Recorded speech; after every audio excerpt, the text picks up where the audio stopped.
Siamo con Giovanni Corvi, che è titolare dello storico negozio di Corso Matteotti, che ci dice che cosa succede e come si sta trasformando il centro, il cuore della nostra città.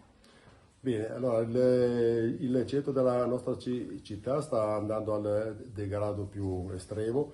Noi che abitiamo, che viviamo il Corso Matteotti e il centro storico da ormai 120 anni come attività e ci abitiamo pure, possiamo constatare un degrado dato da tentativi di scippi, che il Corso Matteotti è diventato un bagno pubblico per tutti, possono fare tutto ciò che vogliono, non c'è sicurezza, tentativi di aggressione come è capitato pochi giorni fa via Medaglia d'Oro, e non c'è più una sicurezza per nessuno che dovrebbe venire in un salotto a fare quattro passi serenamente, cosa che invece non può più accadere per questa gente che incombe nella nostra città creando di tutto.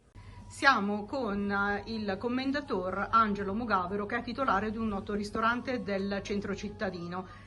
Signor Mogavero, cosa succede nella nostra città, soprattutto la sera e nei weekend?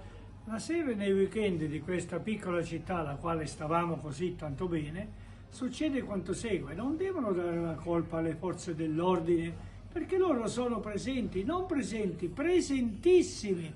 Ma se arrivano in due e i ragazzi sono in 40, cosa volete che facciano?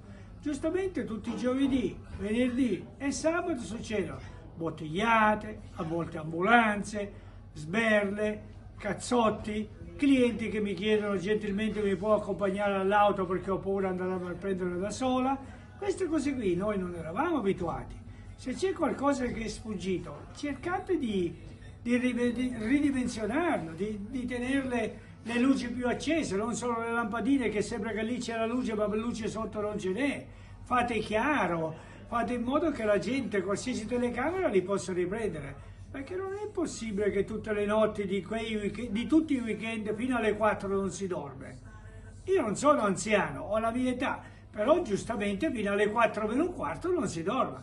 Vanno via loro, attaccano giustamente gli operatori ecologici. E che facciamo in centro? Ci impicchiamo?